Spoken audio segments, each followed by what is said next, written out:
Good morning guys. तो आज आपके लिए फिर से हम आ गए हैं जियोलॉजी के एक इम्पॉर्टेंट टॉपिक लेके। तो आई hope you like the video. Please like subscribe and share. पहले ही आपसे कह रहा हूँ कि अपनी टॉपिक में कोई दिक्कत ना हो और जल्दी ये टॉपिक आपके बीएससी जियोलॉजी का एक इम्पॉर्टेंट पार्ट है। ये आपके 11th-12th as it is basic level में ये सब आपको पढ़ाया जाता है, बट वी रिवीजन इट। हम इसका रिवीजन करेंगे और आई होप आपको समझ आए। तो ये स्टार्ट करते हैं।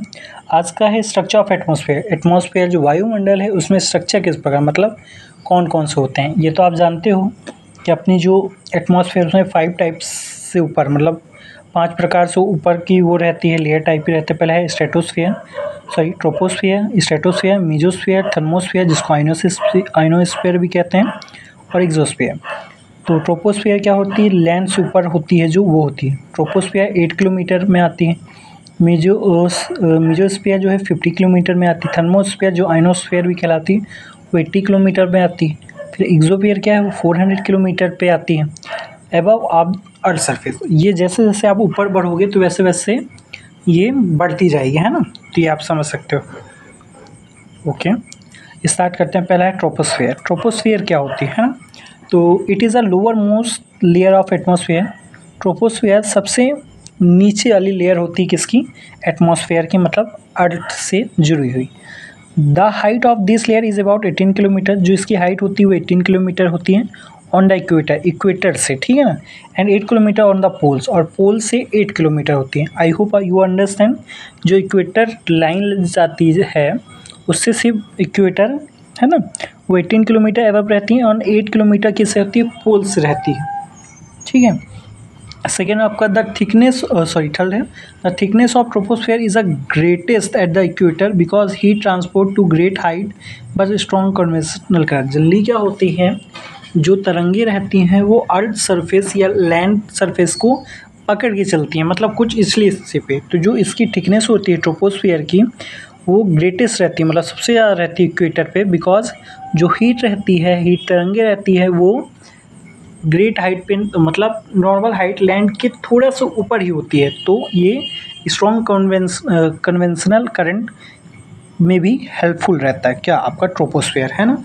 ये आपकी इसमें वेराइटी आप मान लो, चाहे क्वालिटी मान लो, डिसक्वांटिटी मान लो, ये हम इसके बारे में जान रहे हैं। समटाइम्स क्या होता है, अब जैसे स्ट्रॉन्ग कन्वेंशनल करंट है तो पूछ सकता है highest level of strong conventional current found which layer. आपसे पूछेगा कि एटमॉस्फेयर के वो कौन से लेयर है जिसमें आपका स्ट्रॉन्ग कन्वेंशनल करंट बहती है या पाई जाती है, तो आपको बताना पड़ेगा ट्रोपोस्फियर, ठीक है।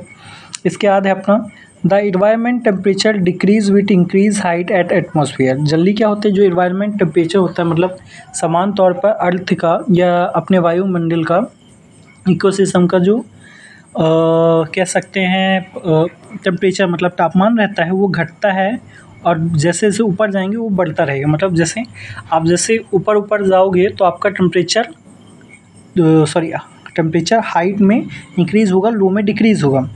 The decrease rate of 1 Celsius for every 160 metre of height. जैसे आप 165 मीटर 165 मीटर एवब जाओगे तो जो आपका डिक्रीज़ होगा रेट, मतलब सेल्सियस घटेंगे, है ना। और ऑफ हाइट के बाद this is called normal lapse rate, और इसे हम नॉर्मल लैप्स रेट कहते हैं। नॉर्मल आपसे पूछ सकता है नॉर्मल लैप्स रेट क्या कहलाता है, तो आप बताओगे कि the decrease of the rate of 1 degree, जब 1 डिग्री सेल्सियस कम होता है हर 61 मीटर के बाद हाइट में। जैसे आप ट्रोपोस्फियर में अर्थ से ऊपर जाओगे 165 मीटर तो आपका 1 डिग्री सेल्सियस घटेगा। I hope you understand. इसके बाद हम अपना 5th पॉइंट देखेंगे। The zone separated troposphere from the stratosphere is known as a tropopause. जल्दी क्या होता है, जो आपका जोन होता है वो सेपरेट होता है, मतलब बदलता है। इससे ट्रोपोस्फियर फ्रॉम स्ट्रेटोस्फियर, स्ट्रेटोस्फियर से जो सेकेंड लेयर ऑफ एटमॉस्फेयर पड़ती है स्ट्रेटोस्फियर, जब वो लेयर आती है या उसकी पास पहुंचता है, मतलब जो सेंट्रल लाइट डिसकंटिन्यूटी आप जियोलॉजिकल उसमें देख सकते हैं, उसे हम ट्रोपोपॉस कहते हैं, ठीक है। ध्यान रखिएगा।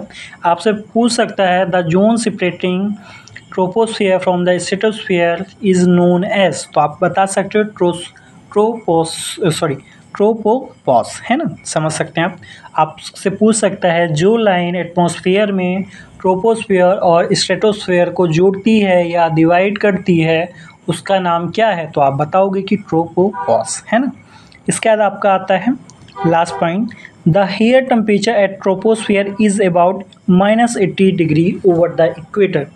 जो टेम्परेचर रहता है हेयर का, हेयर मतलब वायुमंडल या प्रेजेंस ऑफ एनी सब्सटेंसेस, वो ट्रोपोस्फेयर में कितना होता है, -80 डिग्री सेल्सियस होता है ना, over the equator, equator line से जुड़ा हुआ, and about -40 degree cover to the poles, और वो पोल्स लाइन जो रहती है तो उससे आपका -45 degree. The temperature here is the थियरली कांस्टेंट, और यहाँ जो टेम्परेचर रहता है इक्वेटर और पोल लाइन से वो एक समान रहता है, hence it is a called of troposphere, और इसी चीज़ को हम ट्रोपोपॉज कहते हैं।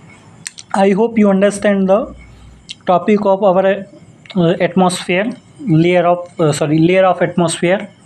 और सबसे पहली लेयर लोअर लेयर मतलब ट्रोपोस्फेयर, आपको शायद समझ में आया। तो आपको समझ में आया तो please like, subscribe and share, और ऐसे ही दूसरी वीडियो के लिए हमें देखते रहें।